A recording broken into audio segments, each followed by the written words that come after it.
છે. સુરતનું જમણ અને કાશીનું મરણ. Welcome to the city of diamond and textile, Surat city.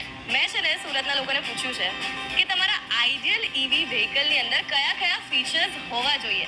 Let's see સુરતના લોકોના આન્સર કેટલા સ્માર્ટ છે.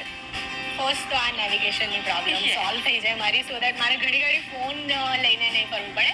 પહેલે બી બેટરી બેકઅપ ખતમ થઈ જાય તો કોઈ બી કંપનીવાળા સર્વિસ સારી આપે, રાઈટ. તરત ટો કરવા આવી જાય. કોલ બહુ બધા આવે તો એના માટે કોઈ નોટિફિકેશન આવે તો વારે ફોન બહાર નહીં કાઢવું પડે. હું પતલી છું તો હું રિવર્સ કરી નથી શકતી ઇઝીલી, તો એમાં રિવર્સ માટે કોઈ ઓપ્શન આવી જાય તો બી બેનિફિટ છે. ઓકે, આજે અગર મારા સાથે અગર ક્રેશ થઈ પણ ગઈ સ્કૂટી, સો માય ફેમિલી કે my relative should get a notification.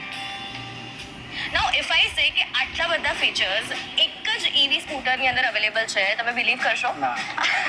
Okay, so let me show you that. 150 કિલોમીટરની રેન્જ આપે છે. આની જે ડિક્કી છે એ એટલી મોટી છે કે 2 હેલ્મેટ આની અંદર આવી જશે. અહીંયા સુરતની અંદર જ એ લોકોના 5 શોરૂમ છે. સો do you think that TVS iQube is an ideal EV vehicle? Yes. Top list પર છે. અરે શું વાત છે. ફર્સ્ટ નંબર પર તો આ જ રહેશે, લેવા જ વિશે. So I can easily say that TVS iQube is definitely Surat's favorite family EV. તો હવે તમે મને કમેન્ટ સેક્શનની અંદર લખીને કહો કે કયા ફીચર્સ તમારા EV વ્હીકલને આઈડિયલ બનાવે છે.